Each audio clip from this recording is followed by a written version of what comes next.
मौजूद है, लिखने वाले भी मौजूद हैं, लेकिन चूंकि करबला बयान करने बैठा हूं तो मैं बयान कर रहा हूं इस बात पर एतमाद करते हुए कि हमारे उलमा ने लिखा है, माजी करीब के उलमा ने लिखा है, अगर उन्होंने इंसाफ किया अल्लाह उन्हें जज़ाए खैर दे, उन्होंने खता किया अल्लाह उनको माफ फरमाए, लेकिन लिखा हुआ है किताबों में इसलिए पेश कर रहा हूं। नाका सवार आया, उसने कहा इमाम मुझे पता चला आप आए हैं तो मैं आ गया हूं। इमाम ने फरमाया कौन हो? तो कहा कि आपकी बेटी सुगरा फातिमा कोई है, मैं उसका कासिद हूं, मैं उसका खत लेकर के आया हूं। फरमाया तुम सुगरा को कैसे जानते हो? तो कहा कि मौला एक खातून थी जो हज के लिए आई, फिर उसके बाद मदीना मुनव्वरा पहुंची, तो वो खातून जब भी रोज़े रसूल पे आती तो रोजाना देखती एक बच्ची है जो बुर्का पहन करके आती है और अपने नाना के रोजे पर हाजिरी दे करके जो है वो दिन भर वहां पर वक्त लगाती है और लोगों से पूछती है कि क्या कोई मक्के से आने वाला है, क्या कोई कूफा से आने वाला है, इस तरीके की बातें करती है, लेकिन कोई उसका जवाब जो है अजनबी लोग नहीं देते। तो एक खातून थी बूढ़ी, उसने उस लड़की से पूछा बीबी तुम किसका इंतजार करती हो, तुम कौन हो, और तुम दिन भर यहाँ बैठकर आंसू बहाती हो, तुम कौन हो? तो कहा कि मैं हुसैन इब्न अली की बेटी हूँ, मेरे बाबा मुझसे ये कह करके गए थे कि बेटी हम मक्का जा रहे हैं, उन दिनों मैं बीमार थी तो अब मेरी तबीयत ठीक हो गई है, उन्होंने कहा था कि हम तुम्हारे भाइयों को भेजकर तुम्हें बुलवा लेंगे, लेकिन वो गए, उसके बाद से उनकी कोई खबर नहीं। सुना है कि कूफा गए हैं लेकिन कोई अता पता नहीं है, कहीं उनका ठिकाना नहीं है कि मैं पूछूं मालूम करूं। तो उस बूढ़ी औरत ने कहा बीबी मैं अहले बैत की खानाजाद कनीज हूं और मैं कूफा की रहने वाली हूं, मैं तुम्हें इस पर बात बताऊंगी क्या हालात हैं। उसने कहा कि बीबी उस बूढ़ी औरत से कहा कि मेरे पास इस वक्त देने के लिए कुछ नहीं है, अलबत्ता मेरे घर के कुछ बर्तन है, मैं वो तुम्हें इनाम में देती हूँ, रही बात आखिरत में अपने नाना की शफात तुम्हें दिलवाऊंगी। उस बूढ़ी औरत ने कहा मेरे पास बहुत कुछ है, मुझे जो है तुमसे कुछ नहीं चाहिए सिवाय तुम्हारी दुआ के, मेरे पास एक कासिद है, मैं वो कासिद रवाना करती हूँ कूफा में, तुम्हें जो लिखना है अपने बाबा को लिख दो, ये कासिद वहां पहुंचेगा, तुम्हें खत लाएगा। अल्लाह अकबर। जैसे ही खत की बात सुनी तो सैयदा बीबी सुगरा पाक ने फरमाया सुगरा पाक करबला में नहीं थी, इसका तस्करा सैयदुल मुफस्सिरीन सैयद मोहम्मद नईमुद्दीन मुरादाबादी ने समाने करबला में भी किया है कि वो करबला में नहीं थी, दूसरी बेटियां थी। बहरहाल और इसका जिक्र जो है हजरत अल्लामा शफी कालवी रहमतुल्लाह अलैह ने भी फरमाया है। बहरहाल तो अर्ज ये कर रहा था कि बीबी सुगरा ने जब खत और कासिद का जिक्र सुना तो कहा एक काम करो, खत के साथ मैंने अपने छोटे भाई के लिए कुछ खिलौने जमा कर रखे हैं, कुछ कपड़े सिल रखे हैं, मेरा भाई जब पैदा हुआ था चंद ही दिनों के बाद मुझसे जुदा हो गया, ये तोहफे भी ले करके जाओ। तो वो कासिद को हवाले किया, दुआएं दी और कासिद निकला कूफा के लिए। जब पता चला कि इमाम करबला में है तो वो करबला में आया। जब करबला में आया कहा कि मैं सुगरा का कासिद हूँ, बीबी सुगरा का कासिद हूँ। तो वो खत इमाम ने फरमाया लाओ क्या है। खत क्या था? शिकायतों का एक अंबार था, शिकवे ही शिकवे थे, शिकायत ही शिकायत थी। कासिद ने जब खत दिया, खत में लिखा था मेरे बाबा आपने तो वादा किया था ना कि अच्छी होना तो हमें खत लिखना ताकि मैं तुम्हें भेजूंगा, लेने के लिए भेजूंगा, अली अकबर तुम्हें लेने आएंगे, लेकिन आपने तो पता ही नहीं दिया कि आप हो कहाँ, कुछ खबर ही नहीं। और फिर कहा अली अकबर से मैं रूठी हुई हूँ, कासिम से भी रूठी हुई हूँ और अम्मियों से भी रूठी हुई हूँ कि कोई मुझे पूछता क्यों नहीं, कोई मुझे खत क्यों नहीं भेजता, कोई मेरी खैर खबर क्यों नहीं लेता। तुम सब तो एक साथ रहते हो, मैं अकेली मदीने में उम्मुल मोमिनीन उम्मे सलमा के पास रहती हूँ, रोजाना तुम्हारी राह तकती हूँ, इंतजार करती हूँ, अब कोई कासिद आएगा, अब कोई कासिद आएगा। मैंने कुछ कपड़े अली असगर के लिए सिल रखे, अलबत्ता मेरी तरफ से असगर को तोहफा दे देना, असगर को मेरी तरफ से प्यार करना اور پھر مجھے جلدی سے لینے کے لیے بھیجا۔ خط کا ایک ایک لفظ پڑھا جا رہا تھا اور خاندان نبوت کی آنکھیں سے آنسو تھے، لوگ گویا کہ آنسو سے اپنے چہرے کو دھل رہے تھے۔ امام پاک نے کہا سکرا، اب تو اپنے اس بھائی سے ناراض،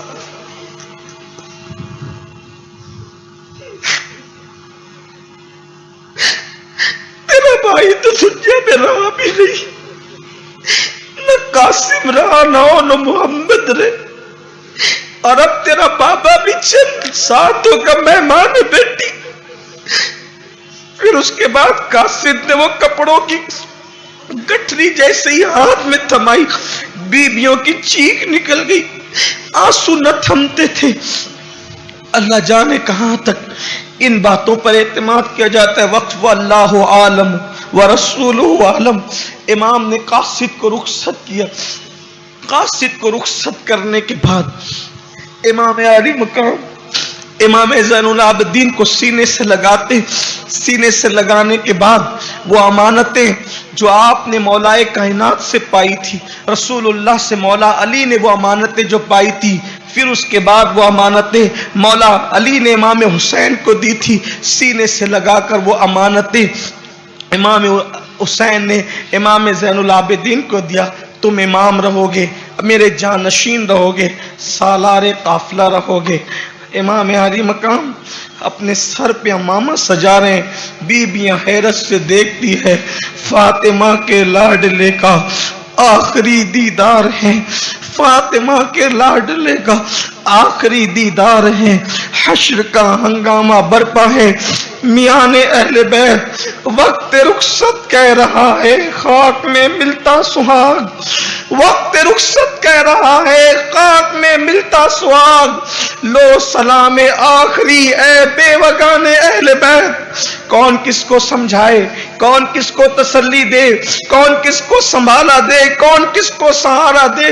بیویاں ایک دوسرے سے لپٹ لپٹ کر روتی ہے، بے وگی سامنے ہے، قسم پرسی اور بے کسی کا عالم ہے۔ سکینہ لپٹ گئی بابا کے باہوں سے۔ بابا آپ نہ چاہیں، بابا آپ نہ چاہیں، جو جاتا ہے وہ واپس نہیں آتا۔ چچا عباس گئے اب تک نہ آئے، اونو محمد گئے اب تک نہ آئے، قاسم گئے اب تک لوٹ کر زندہ نہیں آئے، جو گیا وہ زندہ واپس نہیں آیا، جو گیا اس کی لاش آئی ہے۔ بھیا علی اکبر گئے زندہ لوٹ کر نہیں آئے، حتیٰ کہ ننا علی اصغر گیا وہ بھی زندہ لوٹ کر نہیں آیا۔ بابا یہ زمین کرب اور بلا کی زمین ہے، یہ زمین مشکلوں کی زمین ہے، یہ زمین موت کی زمین ہے، یہ زمین تلخیوں کی زمین ہے۔ بابا نہ جائیں، بابا آپ نہ جائیں، آپ جائیں گے تو سکینہ کو سینے پہ سلائے گا کون؟ بابا آپ کے سینے کے بغیر مجھے نیند نہیں آتی۔ بابا اگر جانا ہے اور سکینہ کو یتیم ہی کرنا ہے، بابا کسی کو بلا کر پہلے آپ ہمیں حرم روانہ کر دیں، آپ کی موجودگی میں آپ ہمیں حرم روانہ کر دیں، کیونکہ آپ چلے جائیں گے، یہ ہمیں قیدی نہ بنا لے۔ بابا یہ ہمارے ہاتھوں میں ہتکڑیاں اور پیروں میں بیڑیاں نہ ڈال دے۔ بابا سیدہ سکینہ کہتی ہے، حسین لپٹ لپٹا کر کہتے ہیں، بیٹی صبر کرو، میرے بعد تمہیں بہت تکلیفیں برداشت کرنی، مصیبتیں برداشت کرنی۔ بابا ہماری عزت کون کرے گا؟ فرمایا بیٹی پوری کائنات تمہاری عزت کرے گی، کائنات میں تمہارا احترام ہوگا، پوری کائنات تمہیں عزت کی نگاہ سے دیکھے گی، تم صبر کرو، ہم جو کر رہے ہیں اللہ کے دین کے تحفظ کے لیے کر رہے ہیں۔ سیدہ سکینہ کو حوالے کیا بی بی زینب کے۔ امام پاک نے سر پہ امامہ باندھا، کپڑے پہنے، عبا پہنی۔ آپ نے اس دن 3 کپڑے پہنے۔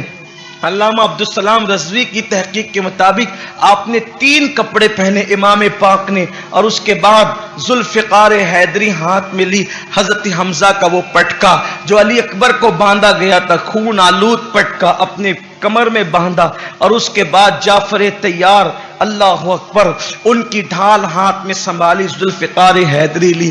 لیکن اب امام علی مقام دائیں بائیں دیکھتے ہیں، ادھر ادھر دیکھتے ہیں۔ اس کی وجہ کیا تھی پتہ ہے؟ اس لیے کہ خاندان نبوت کی رسم تھی کہ جب بھی کوئی جانے والا معزز جاتا تھا تو گھوڑے کی لگام کوئی پکڑ کر سوار کراتا تھا، یہ رسم تھی۔ یعنی रसूलुल्लाह मिराज पर गए थे तो लगाम पकड़ने के लिए जिब्रील आए थे। मौला अली जाते थे, हसन हुसैन लगाम पकड़ते, हसन जाते थे, हुसैन पकड़ते थे। हाय हाय, आज हुसैन जा रहे हैं, आज कोई लगाम पकड़ के सवार करने वाला नहीं।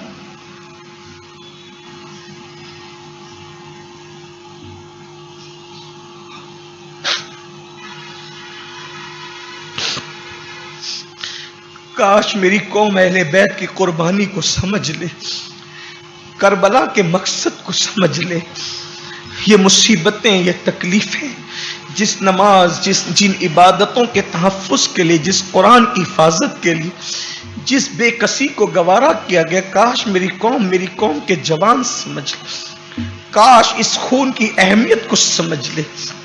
मौला हुसैन दाएं बाएं देखते, सैयदा ज़ैनब समझ गई, बड़ी समझदार थी। अल्लाह उन पे करोड़ों दुरूद और सलाम नाजिल करे। ज़ैनब का एक रूप नहीं है गोया के, ज़ैनब है। मेरे नबी ने नाम कैसा चुन के रखा, ज़ैन अब, बाप की जीनत। ज़ैनब कभी अब्बास का रोल अदा कर रही है, कभी अली का रोल अदा कर, कभी फातिमा का किरदार अदा कर रही है, कभी अली, कभी अब्बास, कभी फातिमा बन गई ज़ैनब। जहां पे जैसी जरूरत पड़ी वो बन गई ज़ैनब।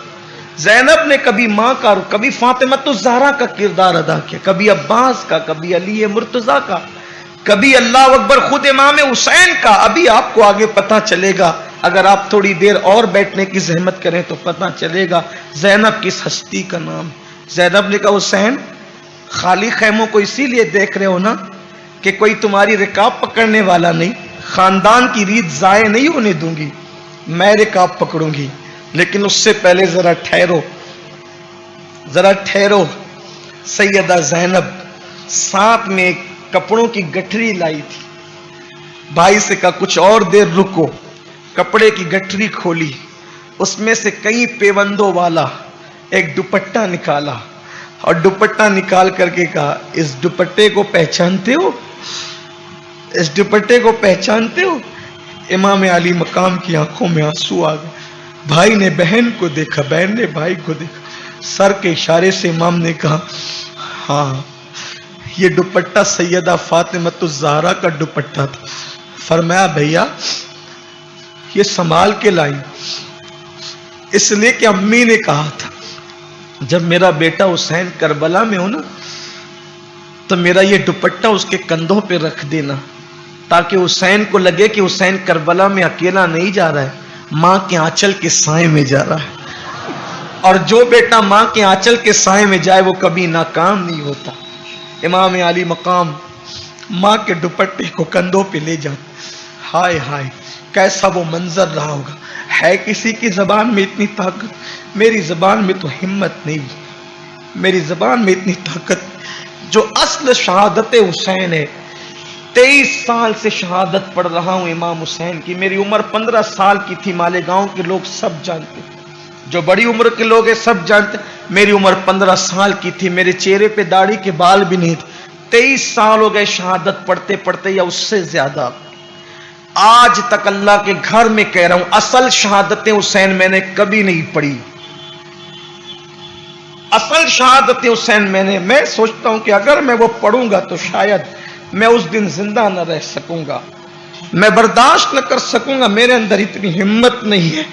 इसी पर मेरी तबीयत जो है वो हिम्मत हार जाती है। चंद ऊपरा ऊपरी के वाकयात बयान कर देता हूं। असल शहादत हुसैन जो मेरे बुजुर्गों ने, मेरे सूफिया ने, मेरे मशाइख ने बयान किया है, मैं कभी उसको पढ़ नहीं पाता। मैं कभी अल्लाह से तौफीक मांगता हूं कि मुझे एक बार वो मौका देना कि मैं असल शहादत हुसैन, जो असल वाकया है शहादत का, वो अपनी कौम के सामने, बस ये किताबों में जो है उसके चंद सरसरी और आक आपके सामने शहादत के पढ़ देता हूं। आप दुआ करें अल्लाह किसी दिन मुझे तौफीक दे कि मैं वो शहादत पढ़ूं जो मेरे मुर्शिद वारिस पाक ने बयान की। एक दिन कभी वो शहादत हुसैन पढ़ूं जो हम जानते हैं। हम तक पहुंची ये शहादत اللہ کے گھر میں کہتا ہوں، یہ کوئی ہوا میں گرا لگانے کی بات نہیں. امام علی مقام کی شہادت نہ کوئی سن سکے نہ کوئی پڑھ سکے. زبان میں اتنی ہمت ہی نہیں، طاقت ہی نہیں ہے. اللہ اکبر، لوگ کیا تاب رکھ سکتے ہیں. امام علی مقام ماں کا دوپٹہ لے کر، ذوالفقار حیدری لے کر، نانا کا ماما لے کر میدان کربلا میں چلے. میدان کربلا میں چلے. انی عالم و ما لا تعلمون کا راز آج فرشتوں پہ منکشف ہو گیا. آج فرشتوں پہ منکشف ہو گیا. یہ کون لوگ ہیں؟ مینا کی وہ قربانی جس کی ابتدا کی تھی ابراہیم نے بشکل اسماعیل، آج اس کی تکمیل ہو رہی تھی. میدان کربلا کیا ہے آپ کو پتا ہے؟ کربلا کے میدان میں اللہ کے رسول خود تشریف لائے. انبیاء کی روحیں موجود ہے. کس لیے؟ حسین کا امتحان دیکھنے کے لیے، امام علی مقام کا امتحان دیکھنے کے لیے. امام بہقی نے لکھا ہے، خصائص الکبریٰ میں ہے اور کتابوں میں کہ اللہ کے رسول خود موجود تھے کربلا میں، اور صرف موجود نہیں تھے بلکہ خون سمیٹ رہے تھے. وہ روایتیں موجود ہے. امام علی مقام کا وہ امتحان دیکھنے کے لیے اللہ کے رسول ہیں، انبیاء کی ارواح ہیں، اور امام امتحان دے رہے ہیں. امام نے خطبہ دیا. ایک بار پھر موقع دیتا ہوں، تم نے کتاب و سنت کو مٹا دیا. کتاب و سنت کی تشہیر کے لیے، تبلیغ کے لیے، تحفظ کے لیے کون میرا ساتھ دیتا ہے؟ جب امام نے آواز لگائی، جانتے ہیں ہزاروں فرشتے مدد کے لیے آئے. امام سے کہا حسین ہم تمہاری مدد کو تیار ہے. فرمایا میں نے تم سے مدد نہیں لینا. اس کے بعد جنات کا بادشاہ اپنی پوری قوم کو لے کر کے میدان کربلا میں آیا. یہ بات جو میں کہتا ہوں نا کہ حسین نے بلایا نہیں، حسین پاک نے کسی سے مدد نہیں لی. امام علی مقام نے کہا کون میری مدد کرے گا، کون میری مدد کرے گا؟ تو اس وقت فرشتوں کی جماعت آئی، اور فرشتوں کی جماعت نے کہا ہم مدد کرتے، تم سے نہیں لینا، اس لیے کہ میں نے تو کتاب و سنت کو تحفظ دینا ہے. جنات کا بادشاہ اپنی پوری قوم کے ساتھ آیا، ہم مدد کے لیے تیار ہے، ابھی ختم کر دیں گے. فرمایا تم سے مدد نہیں لینا. امام علی مقام نے اس کے بعد پھر جو ہے ان کی طرف فرمایا کہ کتاب و سنت کی طرف آؤ. انہوں نے کہا یا بیعت کرو یا جنگ کرو. حسین پاک نے پھر تلوار نکالی اور تلوار نکال کر کے کہا کس کو مقابلے میں آنا ہے بھیجو. لیکن اب کوئی تیار نہ تھا. امام علی مقام نے پھر تلوار چلانا شروع کی. المختصر یہ امام پاک تلوار چلاتے رہے، کئی جہنمیوں کو واصل جہنم کرتے رہے. شمر لعین نے کہا چاروں طرف سے حسین کو گھیرو. امام پاک لڑتے لڑتے اس کے بعد واپس پھر خیمے میں تشریف لائے. خیمے میں آیا، پھر فرمایا دیکھو اب یہ میری تمہاری آخری ملاقات ہے.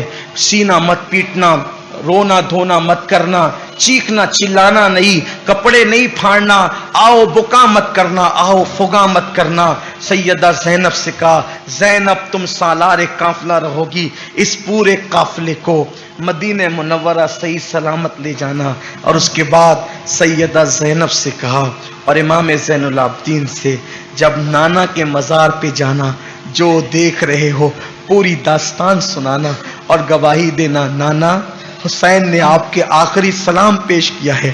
نانا آپ نے حسین کو جس مقصد کے لیے پالا تھا، حسین نے اس میں کوئی کوتاہی نہیں کی. ایک ایک داستان سنانا کربلا کی اپنے نانا کو، اور نانا کے مزار پہ پہلے جانا اور فرمایا کہ میری سکینہ یتیم ہو جائے گی. سیدہ زینب سے کہا میری سکینہ یتیم ہو جائے گی، اس کو رونے مت دینا، اس کو تکلیف مت ہونے دینا میری اس بیٹی کو. امام پاک نے اس کے بعد بہت سی باتیں فرمائی اور اپنی ازواج پاک سے کہا اب ہمارا اور آپ کا آخری سامنا ہے. بیویاں سلام کرتی ہے، حیرت ہے، کوئی نہیں کہتی رکو، कोई नहीं कहती वापस चलो, कोई नहीं कहती बैत करो। हाय हाय, दीन क्या पिलाया था हुसैन ने, दीन की मोहब्बत कैसे पैदा की थी मौला हुसैन ने। ख्वातीन जरा दीन की अजमत तो सीखे इन अज़वाज पाक से। अब इमाम पाक निकले, पहले से प्लान हो गया था, घेर लो हुसैन को चारों तरफ से, इमाम पाक को चारों तरफ से घेर लिया गया। एक शकी अजली बदबख्त का तीर आया और इमाम हुसैन की पेशानी में लगा। बोसा गहे मुस्तफ़ा पर, जिसको हुजूर चूमते थे, जिस पेशानी को चूमते थे, उस पर वो तीर लगा। अल्लाह हमारी आप सबकी हर मुराद पूरी करे। इमाम अली मकाम अला जद्दी वाले सलाम के वफादारों में हमारा नाम आ जाए। मौला हुसैन उनकी आल के गुलामों में हमारा नाम आ जाए। दिल में जायज़ तमन्नाएं मुरादें जो भी अल्लाह ने आपकी मुरादें अल्लाह सब पूरी फरमाए। अल्लाह ये महफिलों को क़यामत तक कायम व दायम रखे। मौला हुसैन पाक की पेशानी पर एक तीर आकर लगा जो बोसगहे मुस्तफ़ा था, बोसगहे मुस्तफ़ा पे तीर लगा। इमाम अली मकाम पर चक्कर की कैफियत तारी हो गई। वजूद तो तीरों से पहले ही छलनी था। अल्लाह अकबर, जब आप पर गशी की कैफियत आई, कहा जाता है 72 जख्म थे। हजरत इमाम मोहम्मद बाकिर कहते हैं मैंने अपने बाबा इमाम ज़ैनुल आबिदीन से सुना 300 जख्म थे, 300। और ये 72 और 300 जख्म की तो बातें हैं, पूरा वजूद लहू लहान था। सिर्फ जिस्म लहू लहान नहीं था, बल्कि आपका दिल भी लहू लहान था। आपका दिल भी छलनी छलनी था। सुबह से लेकर दोपहर तक लाशें उठा उठा करके ला रहे थे। ऐसे में इमाम पाक जब गश खा करके जमीन की तरफ आए, वो घोड़ा था, घोड़ा इमाम पाक का घोड़ा। इमाम सैयद मोहम्मद नईमुद्दीन मुरादाबादी अलैहि रहमा ने भी लिखा, वो घोड़ा था इमाम पाक का। जैसे ही मेरे इमाम जमीन की तरफ आने लगे, वो तरबियत याफ्ता घोड़ा था, मोहब्बत करता था हुसैन पाक से।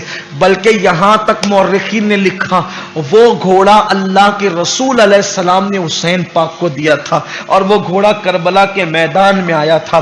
वल्लाहु आलम कहां तक रिवायत सही है। वो घोड़ा जैसे ही इमाम जमीन पर आने लगे, घोड़े ने दोनों कदम जमीन पे टेक दिए ताकि इमाम को ज्यादा कोई मजीद चोट ना आए। उसने अपने जब वो कदम जमीन पे टेके, इमाम जैसे ही जमीन पे तशरीफ लाए, क्या हाल हुआ होगा। जमीन दहल गई, अर्श कांप गया होगा, फरिश्तों की चीखें निकल गई। रसूलुल्लाह और सैयदा फातिमा और मौला अली पे जो गुजरी वो बयान से बाहर है। इसलिए बयान से बाहर कह रहा हूं कि जब बद्र के कैदी आए थे और उनके हाथों में रस्सियां थी और उनकी आओ बुका थी, तो मेरे आका ने फरमाया, बिलाल इनकी रस्सियां ढीली कर दो, इनकी कराहें मुझे सोने नहीं देती।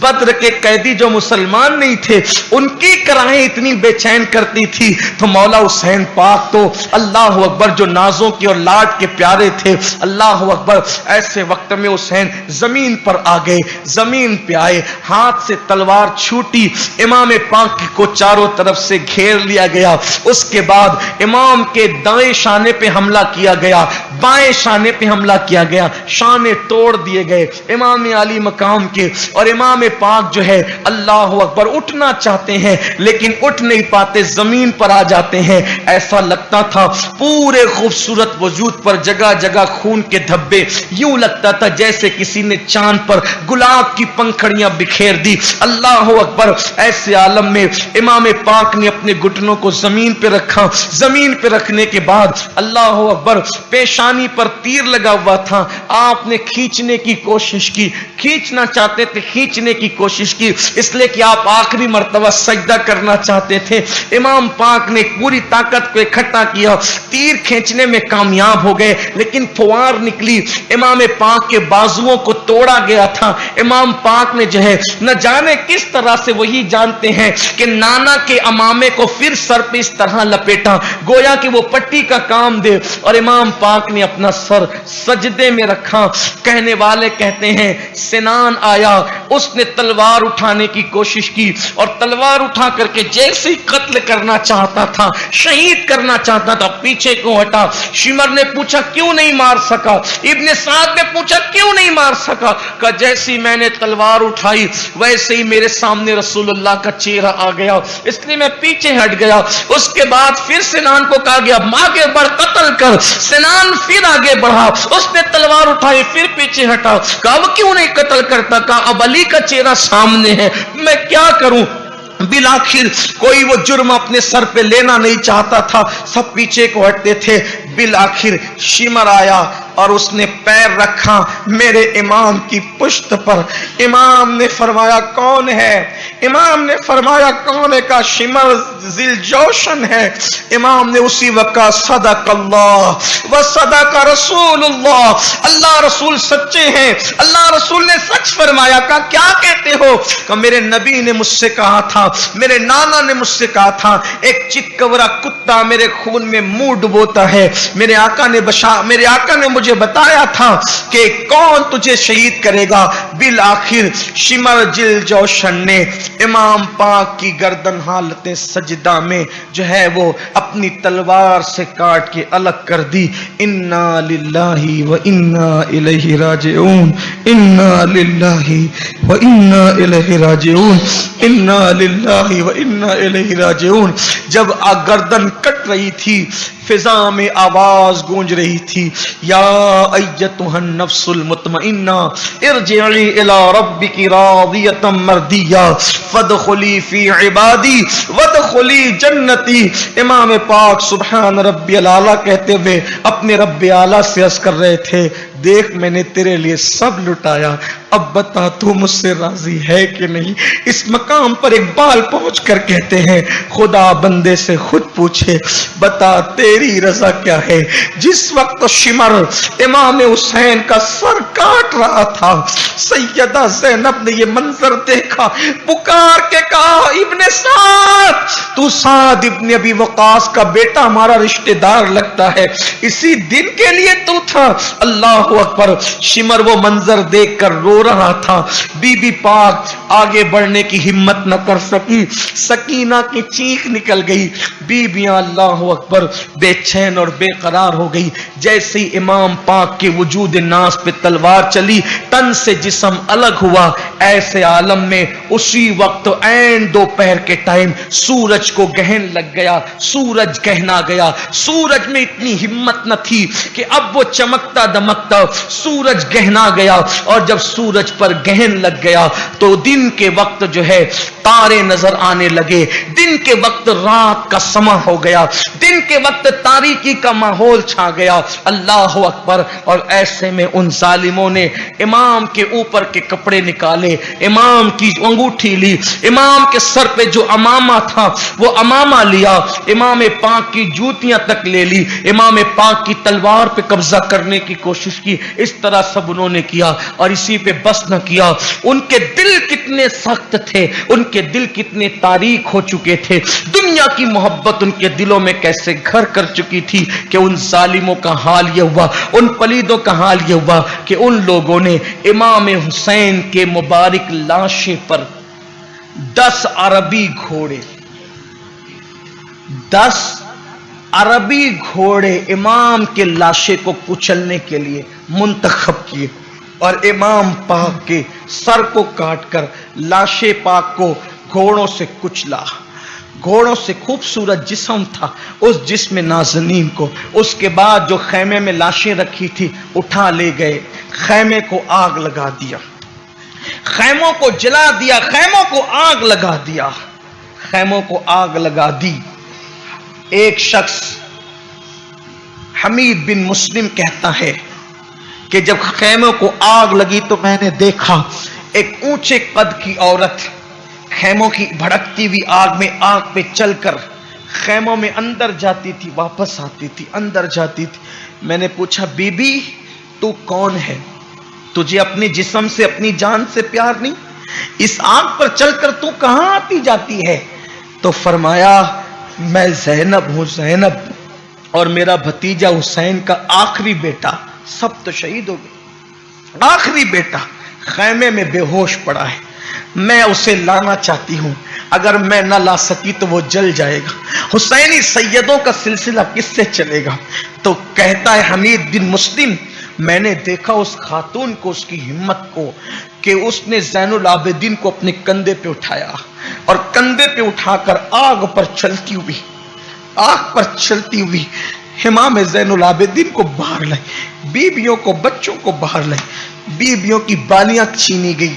सैयदा सकीना फरमाती हैं, میرے کان کی بالیاں نوچ لی، میرے کان کی بالیاں نوچی، میں نے کہا میں حسین کی یتیم ہوں، تو میرے چہرے پہ تماچے مارے، میرے چہرے پہ تماچے مارے۔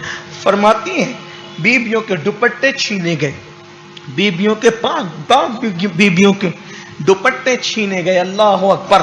اور اس کے بعد پھر یہ ہوا کہ اللہ اکبر، جب سورج غروب ہو گیا، چونکہ وہ تو گہنا گیا تھا، رات کی حالت ہو گئی تھی، لیکن جب وہ گہنا ہو گیا، وہ سورج جب مغرب میں ڈوب گیا اور شام آئی، تو انہوں نے ایک اونٹنی ذبح کی، خوشی کے شادیانے بجائے، ڈھول بجائے، جشن منایا فتح کا، ایک دوسرے کو داد و دہش دینے لگے، اور پھر اس کے بعد وہ لوگ اسی مستی میں مست ہو گئے۔ ادھر شہزادیاں خانواد نبوت کی کھلے آسمان کے نیچے، کھلے آسمان کے نیچے وہ شہزادیاں بیٹھی ہوئی ہیں، سیدہ پاک زینب، سیدہ زینب بیبیوں کو لے کر کے بیٹھی ہیں، رو رہی ہیں، کٹی پٹی لاشیں پڑی ہوئی ہیں، کوئی دفن کرنے والا نہیں، کوئی کفنانے والا نہیں۔ عمر بن سعد نے اپنے مقتولوں کو، ان مردودوں کو، ان کو کفن دیا، ان کی نماز پڑھی، ان کو دفن کیا، اور اس کے بعد شہیدوں کے لاشیں وہیں چھوڑ کر کے سروں کو کوفہ کی طرف اسی وقت روانہ کر دیا۔ بیبیاں بغیر سر کے کٹے ہوئے وجود کٹی پٹی لاشوں کے قریب ہے، درندے چیخ مارتے ہیں، چلاتے ہیں، بچے سہم جاتے ہیں، سکینہ کبھی بے ہوش ہوتی ہے، بچے کبھی بے ہوش ہوتے ہیں، پانی کا عطا پتہ نہیں۔ بی بی زینب پاک حضرت ام کلثوم سے کہتی ہے کئی درندے لاشوں کو اٹھا کے نہ لے جائیں، فرماتی ہے تم یہیں رکنا، میں پہرا دیتی ہوں، میں پہرا دیتی ہوں۔ کچھ ہتھیار ڈھونڈنے لگی، ریت میں اندھیرے میں کچھ ہتھیار ڈھونڈنے لگی، ہتھیار نہیں ملا، سیدہ زینب مایوس ہوئی، آپ نے توجہ فرمائی تو ایک ٹوٹا ہوا خنجر شاید جنگ میں کسی کا گر گیا تھا، اس کو لیا، اور لینے کے بعد جلے ہوئے خیمے کی کچھ کنات تھی، ویسے چیز جل جاتی تو کچھ بچ جاتی، جلے ہوئے خیمے کی کچھ کنات تھی، وہ اپنے سر پہ رکھ لی۔ ہائے ہائے ہائے، یہ دن بھی دیکھنا تھا، اور یہ دن بھی دکھانے والوں نے دکھانا تھا، جس نبی نے حاتم طائی کی بیٹی کے سر پہ اپنی چادر ڈال کر دنیا کو پیغام دیا تھا، بیٹی کافر کی بھی ہو تو بیٹی بیٹی ہوتی ہے، جس نے حاتم طائی کی بیٹی کو ننگے سر دیکھنا پسند نہ فرمایا، اپنی چادر اس کے سر پہ ڈالی تھی، جن کے صدقے میں ہماری بیٹیوں کی آبرو محفوظ ہے، آج ان کی بیٹیوں کی چادریں چھینی گئی، لیکن بی بی سیدہ زینب نے جلے ہوئے خیمے کی کنات اپنے سر پہ ڈالے، سر چھپایا، ٹوٹا خنجر لے کر کے لاشوں کی طرف چلنے لگی، پہرا دینے لگی۔ ایسے میں اللہ اکبر، سیدہ زینب نے دیکھا، سیدہ زینب نے دیکھا کہ لاشوں کے اندر سے جو لاشیں تھی، اندھیرا ہو چکا تھا، نہ چاند تھا نہ تارے تھے، سب نے منہ چھپا لیا تھا۔ اللہ اکبر۔ تو پھر سیدہ زینب نے سنا جہاں لاشیں ہیں ان لاشوں میں سے کسی کی سسکیاں لینے کی، کسی کے سسکیاں لینے کی اور رونے کی آواز آتی ہے، اور وہ سسکیوں سے ہلکی ہلکی آواز